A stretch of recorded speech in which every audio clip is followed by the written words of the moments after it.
Hi, Miss Lomsky and anyone else watching. Sorry for my appearance. I'm really cold.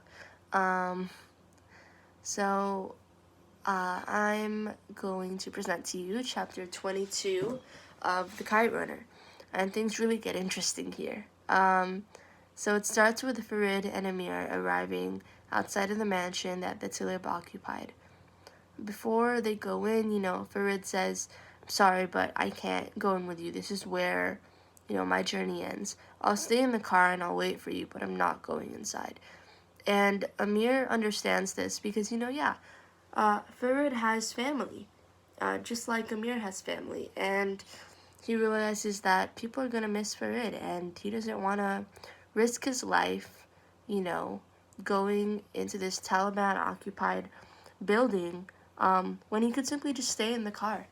So Farid stays in the car, but Amir goes on um, and he goes into the mansion. He notices that the mansion itself is really nice. Even for the district, it's a lot nicer than the other mansions during that period of time, simply because it's so well kept and it's so proper. Um, for example, the outside exterior of the house is gleaming white, not really any cracks. The mansion is pretty much intact, and the lawn is nicely manicured. They have nice rose bushes that are bordering the mansion. And so Amir notices this and he steps up, and the guards body check him head to toe. So when he's clear to go, he goes inside. The first thing he notices is this big, open, clean space and an Afghan flag. And he goes upstairs and he notices more things.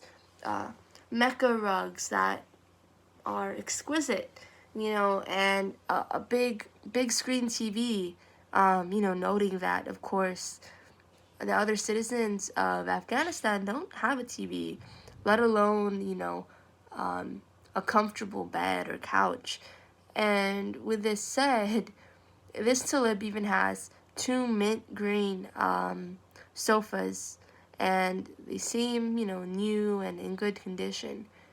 But so Amir sits down in the room that he entered in upstairs, and he waits for the Talib. The Talib comes after a few moments and sits across from Amir.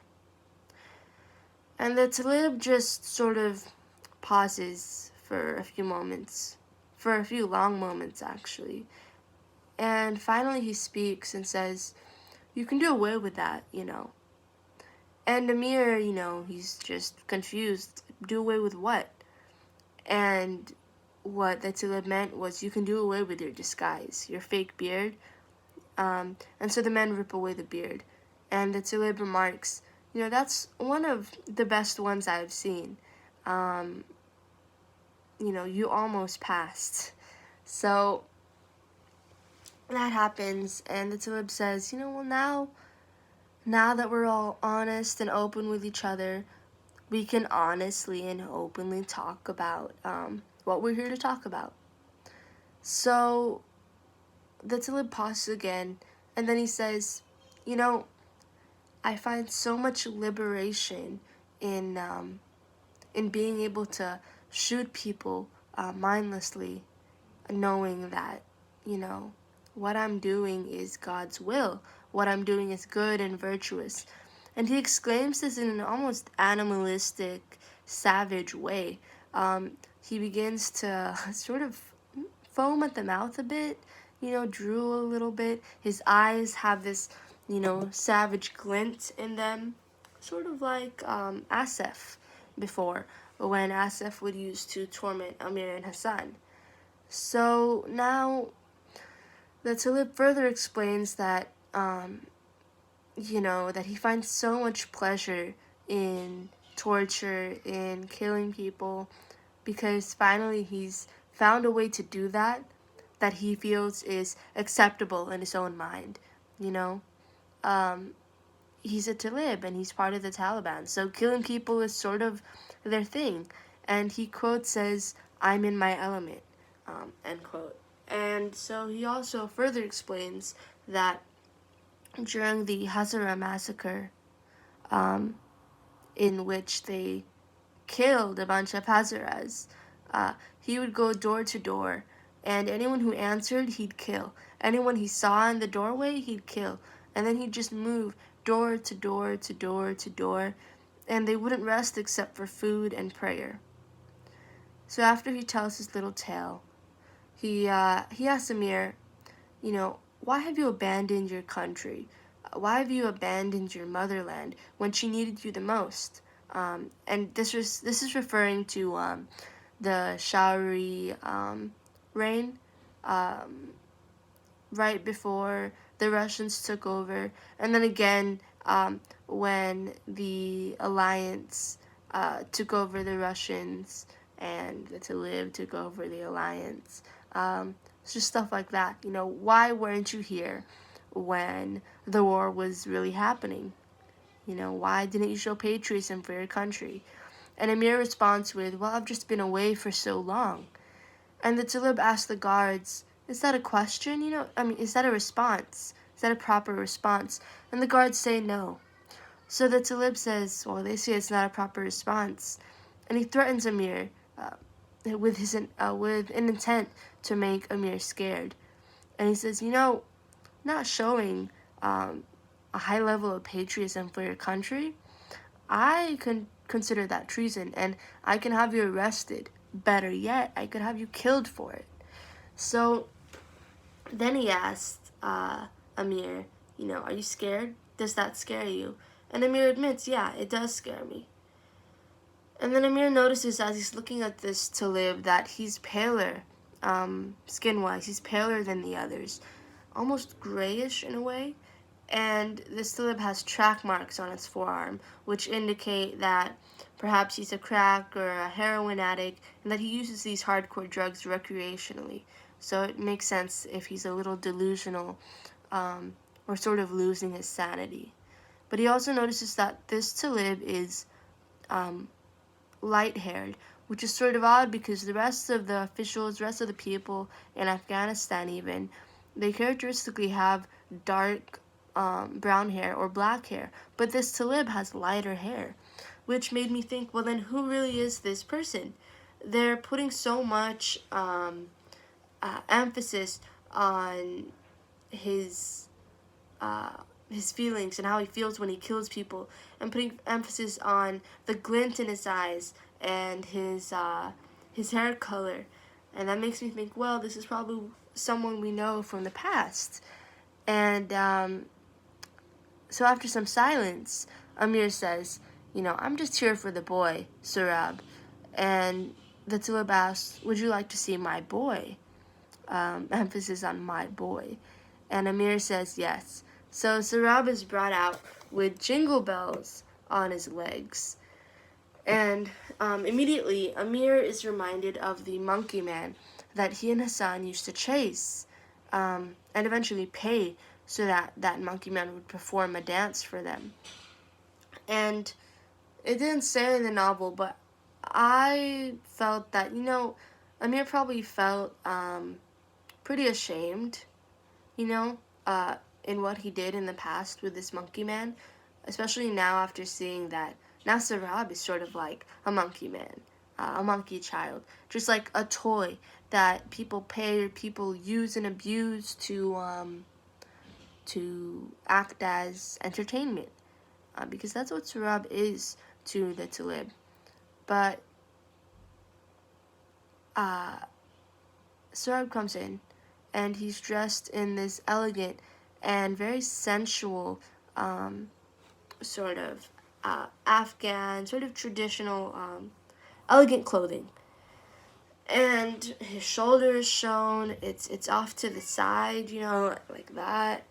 And he notices this, and honestly, me, when I was reading this, I felt like it was so inappropriate. But again, that's the point.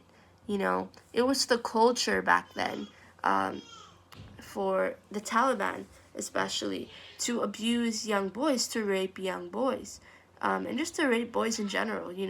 Women, yeah, they're great, but boys, that's where it was at, unfortunately. So it seems that the Talib and Surab had that sort of relationship where the Talib would abuse Surab, sexually. This wasn't said in the novel, but I felt like it was strongly implied, so I just wanted to put that out there. Um, and so after Surab finishes his dance, so backtracking a bit, a guard took out a boombox and started playing music. So Surab, with his little bells, would dance like a monkey, and will dance like the monkey man for entertainment. And when he finished dancing with such precision, he went over to the Talib and went between the Talib's thighs, basically, his legs. And he'd just stand there, facing Amir. And the Talib would go and so basically imagine if Surab was right here. The Talib put his arm over Surab and then with his other hand would rub Surab's belly. Skin to skin contact. Note that skin to skin contact, rub his belly up and down in a really sensual way, and it was honestly really disturbing. And Amir thought so too. So eventually, the Talib says, "Whatever happened to old Babalu anyway?" And so it's then revealed that the Talib is actually Asif. Because if you recall back in, I believe, section 1 of the Kite Runner, when we did our first batch of presentations, Asif would constantly taunt not just Hassan, but Hassan's supposed father, Ali. And he'd call Ali Babalu because of his crooked walk and his stump leg. So saying this is definitely a hint, not even a hint, a sign, a big, hey, I'm Asif, the Talib, yeah, that's me, Asif. So now, when I read this, I really felt that Asif took Surab specifically to spite Hassan. Even if Hassan isn't there anymore, Hassan is dead. But even then, it's like Asif just doesn't have any control. He doesn't care if Hassan is dead already, dead in the ground. It doesn't matter. He goes in and he takes Hassan's son and then uses him and abuses him like he did to Hassan. That's really a low blow. But again, Asif is a sociopath. He doesn't care. He's doing things for his own interest. But with him doing this to Surab, I feel it's definitely, a big,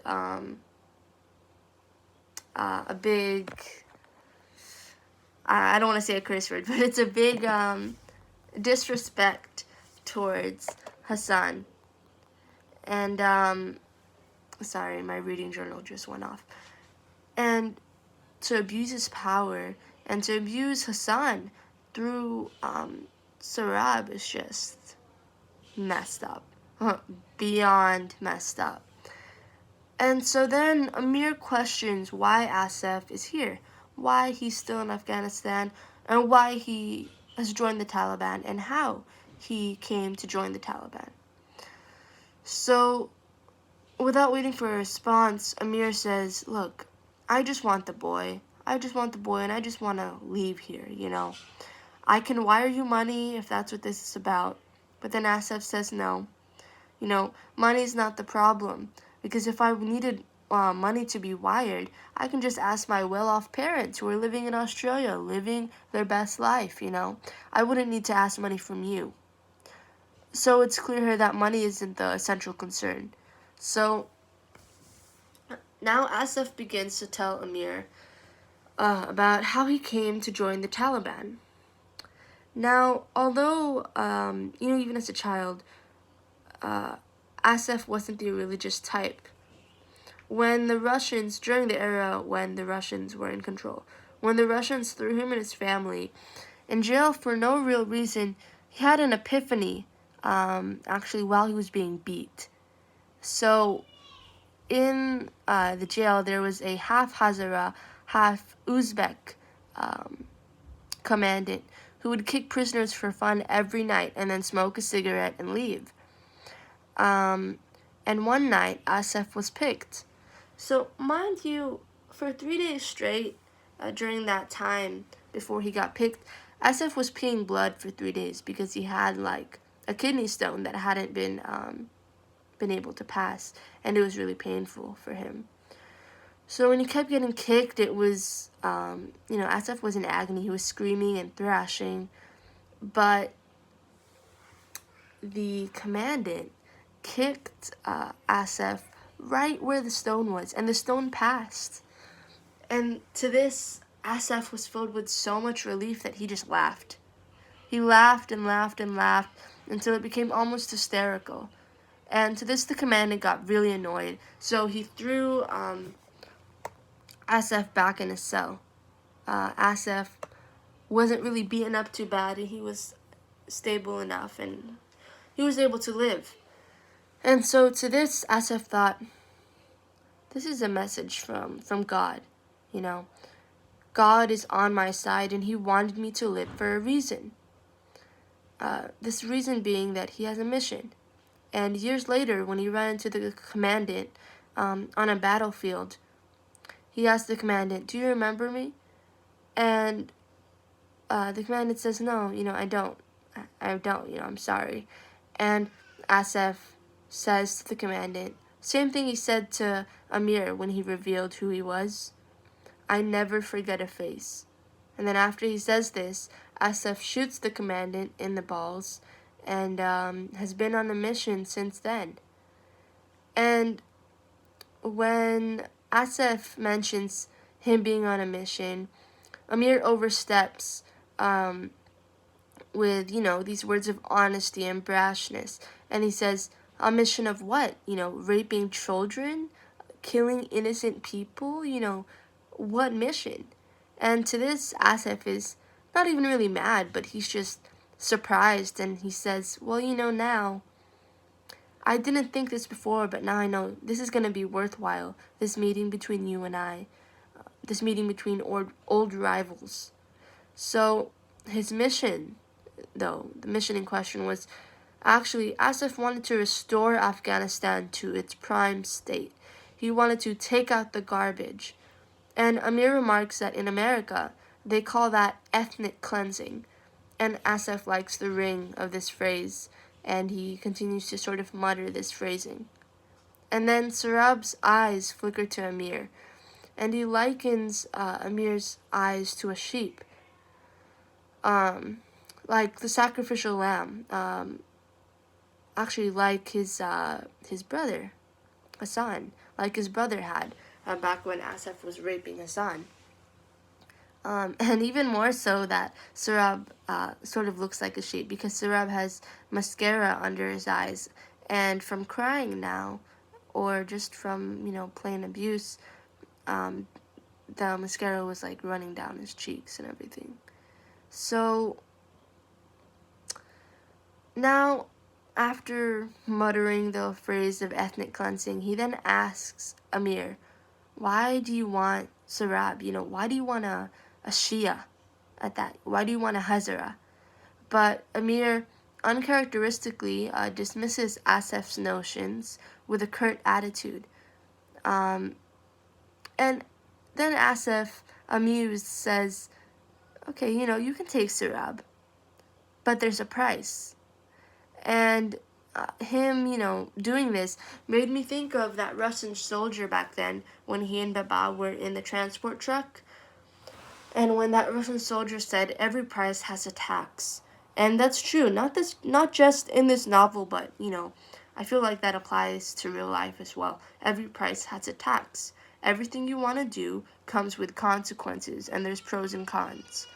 And this tax that Asaf is talking about is that, okay, look, if you want to take Sarab, you and I have to finish our unfinished business. And this business is a fight to the literal death. Whoever gets to walk out of the building alive or stable enough to leave gets to leave with Sarab. and has earned his freedom. So note that Amir has never fought anyone in his life, but he would fight for Surab's fate. This shows that, I feel like it showed that Amir is really taking stand, finally having the courage that Baba has always wanted him to have. And I think the reason why is because, you know, I did this horrible thing to Hassan, right? Amir did this horrible thing to Hassan, and he's never repented for it until now. So now is his chance. He wants to give Surab the life that Hassan was never able to give him, you know. So, what happens next is something that's vividly embedded in Amir's mind. Asif pulls out his classic brass knuckles, and they begin fighting. So rugs are flown, music is playing, music that Asif has turned on, and they fight, they truly fight. Asif's bloodshot eyes are rolling, his brass knuckles go punching Amir, and Amir thinks, wow, all of the time I've spent brushing and flossing have gone down the drain. And he thinks this as he's swallowing some of his own teeth due to Asif punching his face. And eventually it's revealed that Amir's nose, jaw, ribs, and other bones are broken by Asif's savage fighting. Surab screams and cries, in a desperate plea for Asif to stop hurting Amir. And suddenly, like Asif in that jail, Amir laughs at some point, and he keeps laughing, even as Asif gets increasingly agitated and violent and takes it out on Amir. Amir laughs because, quote, for the first time since the winter of 1975, he, Amir, felt at peace, end quote. He felt at peace because he was waiting for someone to fight the guilt, the burden out of Amir ever since the pomegranate incident. And that pomegranate incident, I don't know if you recall, is when Amir tried to provoke Hassan by throwing a pomegranate at him, throwing multiple pomegranates at him, and Hassan just, stood there and eventually crushed the pomegranate on his own forehead and said, "Are you satisfied?" But Amir wasn't satisfied at that point, but now he is because, hey, he's finally getting what he deserves, which is what Amir has always wanted. He's always wanted someone to fight him, to release this guilt and anger that he's kept inside of him for decades. And so now that has happened, now that the fight has occurred, he feels healed. Yes, he's physically broken now, but mentally, for the first time in a really long time, he's mentally healed. So the end, Amir says, is about to occur. Amir is about to die when Surab suddenly calls Asif. He calls Asif Bas, and he says, "Bas." And they both look up and see Surab with a slingshot containing one of Asif's brass balls. And the slingshot is perfectly aimed at Asif.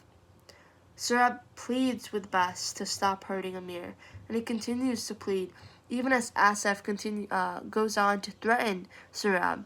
That, I will, if you continue what you're doing, if you don't drop your slingshot, I will hurt you more than I'm hurting Amir. I'll make what I'm doing to Amir seem like a simple earlobe pull, earlobe twist. But still, Surab, just like Hassan, just like his father, stands his ground, and he slings the brass ball directly into Asif's left eye, which is exactly what Hassan threatened to do years before, so I found that really funny. Decades later, Asif was finally a one-eyed Asif. And so Asif wails in pain, and he is writhing on the floor now. He falls to the floor. And Surab takes this opening to help Amir up, and Amir's just in complete pain. But Amir used the last of his adrenaline, and they run out to freedom, and they see the guards just looking at Amir, and Amir thinks, how messed up is my face for them to look at me with such astonishment. But they run and they meet with Farid and they go inside the car. The last thing that Amir remembers before passing out is little hands caressing his forehead. Surab's hands caressing Amir's forehead. And that's the end of the chapter. So, yeah.